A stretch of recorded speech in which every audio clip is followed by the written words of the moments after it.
Alors bonjour à tous et à toutes, j'espère que vous allez tous bien, que vous êtes en mode cuisine activée. On se retrouve pour une petite vidéo, alors aujourd'hui c'est un peu particulier puisque c'est la Saint-Valentin.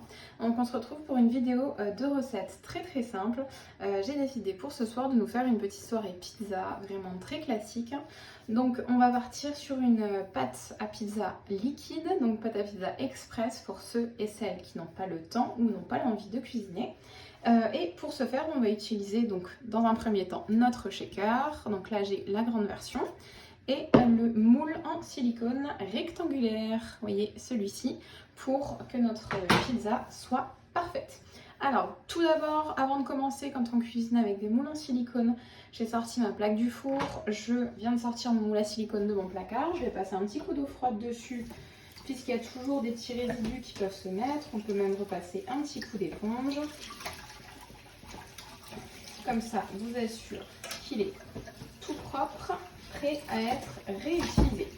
Donc pourquoi le moule rectangle? Parce qu'il a la taille idéale pour faire une petite pizza. À deux, ça suffit largement. On la coupera en deux et ça nous fera une grosse part chacun. Si vous êtes plusieurs, si vous êtes gourmand, vous pouvez bien sûr utiliser le moule, mais deux moules du coup pour faire des portions un peu plus grandes.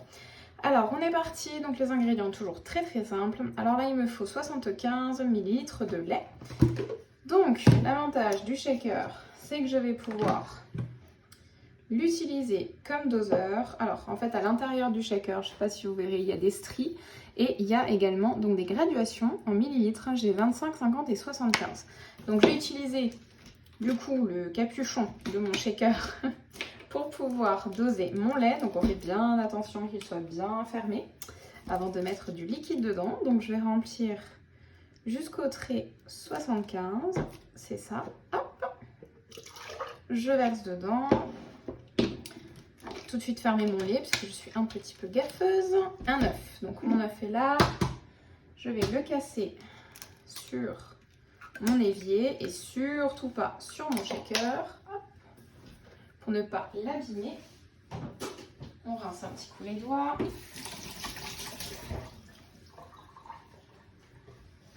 Ensuite, il me faut 150 ml de farine. Donc ma farine est juste ici. Hop.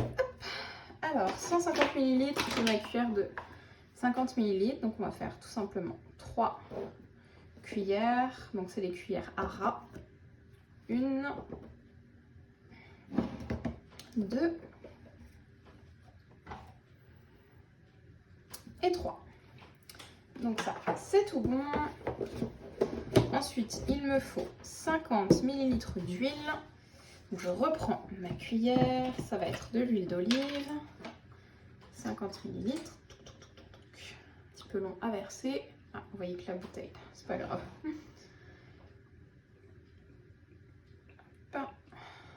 Toujours un peu long avec les bouchons doseurs.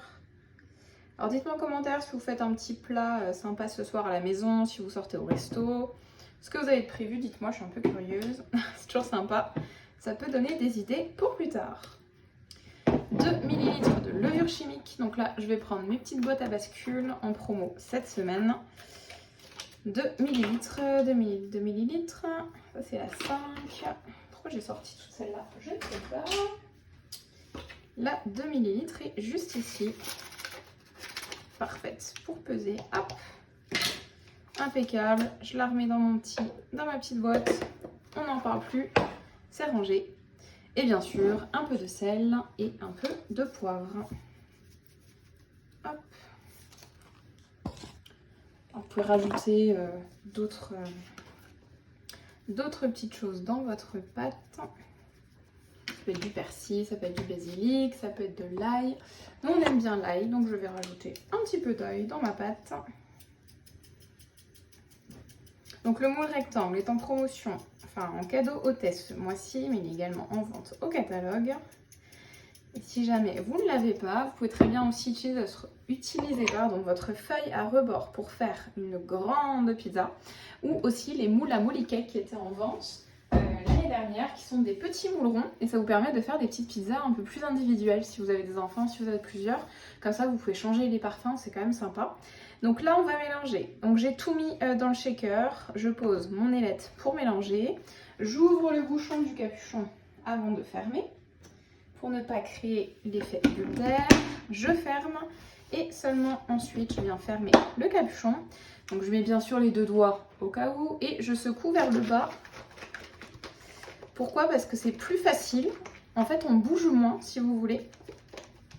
Hop, on peut faire un petit peu comme on veut, mais vers le bas, c'est toujours normalement plus pratique. Voilà, hop. Je secoue, je secoue, je secoue. Donc ça fait quand même une pâte assez épaisse. Donc c'est pour ça que c'est pas facile. Je vais ouvrir. Voilà, donc ça me fait une pâte épaisse, mais pas comme une pâte à pizza, comment dire, dure, un peu brioche, quoi. Hop, donc je vais ouvrir tout ça. Bah, écoutez, ma pâte est pas mal du tout. Alors, je vais la verser tout de suite dans mon moule.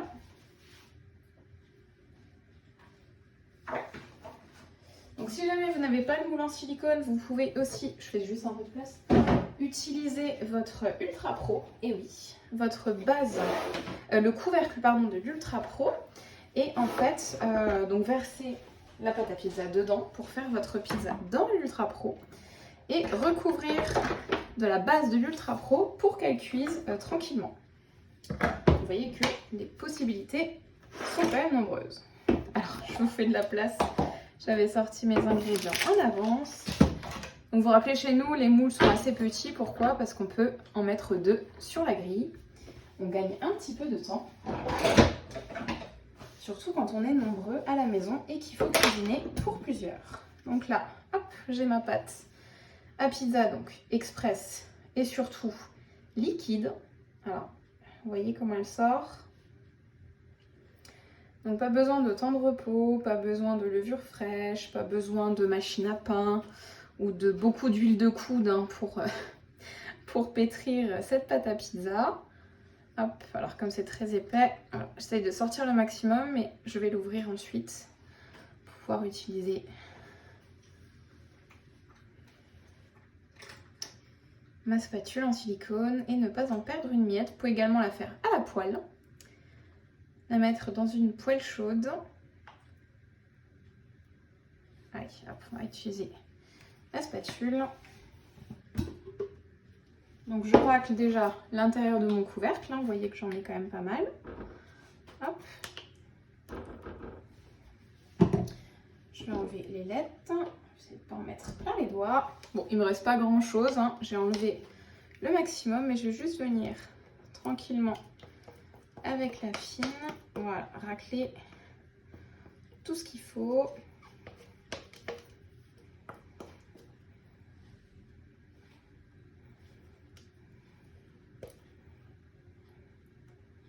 Vous pouvez très bien aussi transformer cette pâte à pizza express en pâte à pizza sucrée, en ne mettant ni sel, ni poivre, ni ail, ni herbe ou quoi que ce soit, en mettant de l'huile de tournesol, d'arachide pour qu'elle soit beaucoup plus neutre en goût. Et pourquoi pas un peu de sucre, un peu de fleur d'oranger, un peu de cacao, enfin bref, ce que vous voulez. Donc vous voyez ma pâte, hop, alors liquide, mais pas trop, elle reste quand même épaisse. Hop.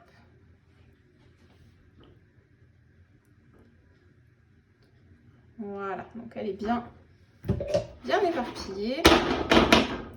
Et donc maintenant, ce que je vais faire, c'est tout simplement garnir ma pizza avant de la mettre au four.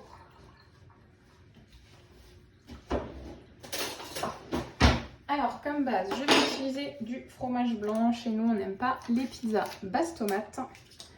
Je vais zoomer un petit peu. Voilà. Donc, chez nous, ce sera fromage blanc. Donc, je vais essayer de l'étaler tranquillement. C'est mon chat qui miaule derrière. Tout va bien. Je pense qu'elle a senti le fromage blanc.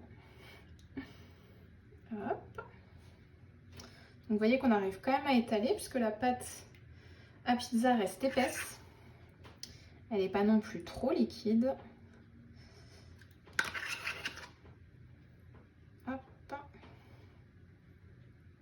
Essayer de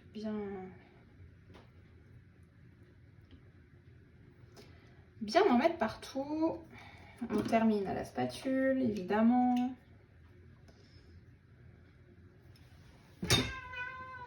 Elle adore le fromage blanc. Je sais que je vais lui donner le pot à racler. Donc c'est pour ça qu'elle est aux aguets, à l'affût. Voilà. Donc si on n'en met pas sur les bords, c'est pas grave. Tiens, hop. Ça, elle arrêtera de nous crier dans les oreilles. Ensuite, je vais donc mettre des lardons.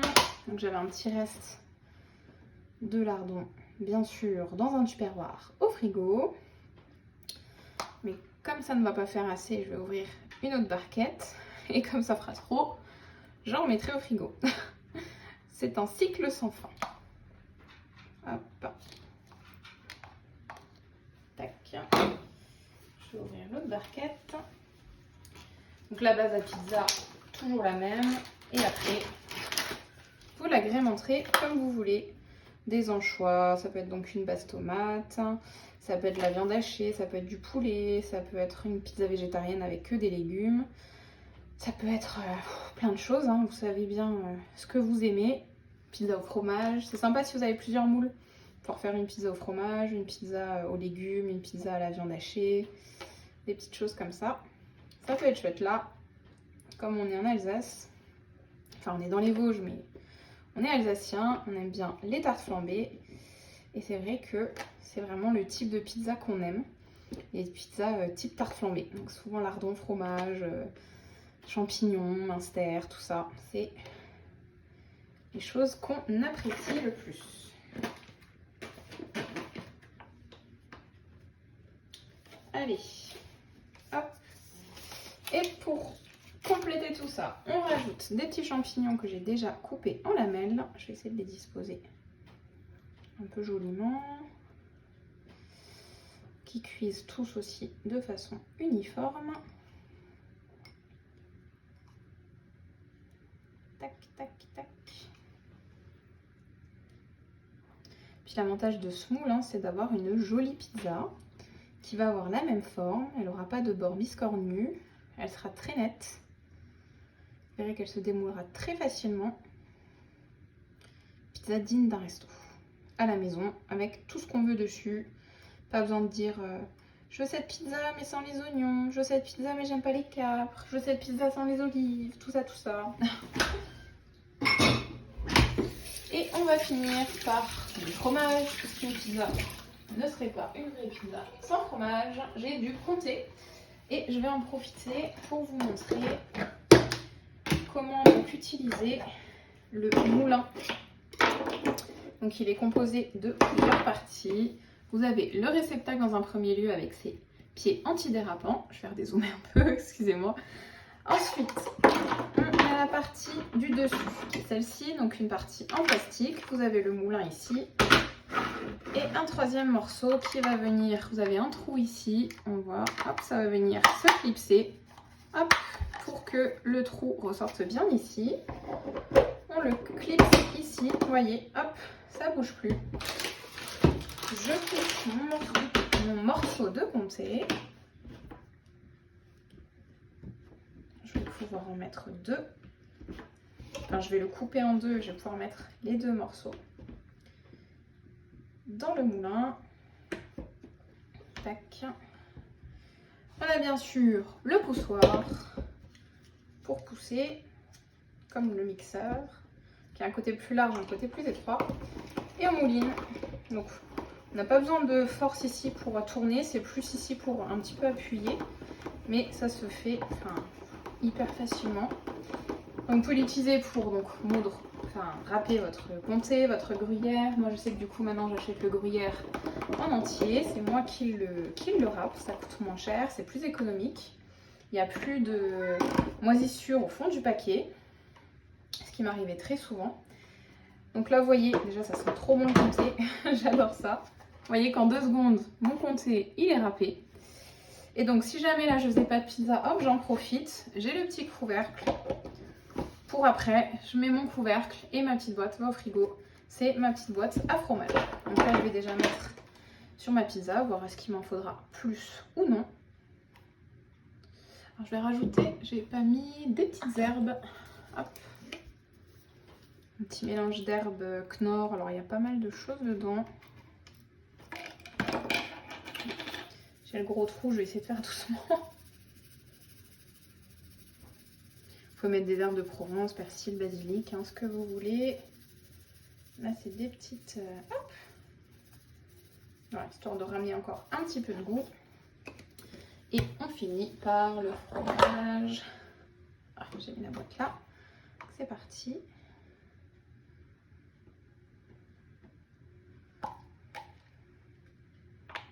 Fromage c'est pareil, vous pouvez mettre de la mozza, ça fond très très bien sur la pizza.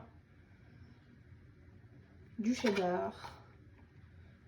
Pas de fromage si vous n'en avez pas envie.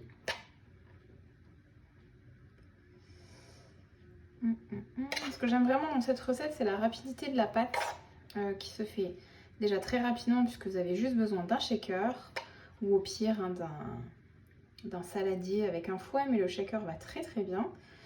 Et en 2 secondes, votre pâte elle est faite. Pas de temps de pause, pas de je la pose une demi-heure, je la retravaille après. Comme je disais avant, pas de pétrin, tout ça. Donc ça simplifie vraiment cette recette. Vous rentrez, vous n'avez pas le temps, la flemme de cuisiner. Bon allez, qu'est-ce que je fais? La pizza en général, ça passe toujours bien. On a souvent des petites choses dans le frigo pour agrémenter. Et voilà, donc je pense que j'ai pile poil assez de fromage. Et puis ben voilà, je vais vous montrer ma jolie pizza. Voyez ça. Donc ça va partir en cuisson au four. Et bien sûr, je vous montrerai le résultat après cuisson et après démoulage pour vous faire saliver. En tout cas, moi, bah, je sais pas vous, mais moi j'ai déjà faim. Donc c'est parti, je vais vous montrer le résultat de cuisson de la pizza à peu près, pardon, environ 10-15 minutes dans le four à 220 degrés. Donc vous voyez qu'elle est juste parfaite. Là, elle est bien dorée, enfin comme j'aime. Après, vous pouvez la laisser cuire aussi moins longtemps. Hop. Donc là, je vais la transvaser sur ma planche à découper pour pouvoir la couper. Donc déjà, vous voyez qu'il n'y a aucun souci pour le démoulage. Je vais garder ma petite panique et je vais la faire glisser en fait tout simplement. Vous voyez, hop là. Donc c'est magique, les moules en silicone, ça se démoule en 2 en 3 mouvements. Vous voyez, j'ai rien eu à faire, quand même génial. Et une pizza parfaitement rectangulaire, on dirait qu'elle sort du resto ou du livreur où vous l'avez commandé. Voilà. Écoutez, je vous souhaite une bonne dégustation. Si vous avez tenté la recette, n'hésitez pas à me le dire, à me donner des idées au niveau des ingrédients, tout ça. Et en tout cas, vous voyez que la pâte, franchement, elle est pas mal du tout. Bah écoutez, bon appétit!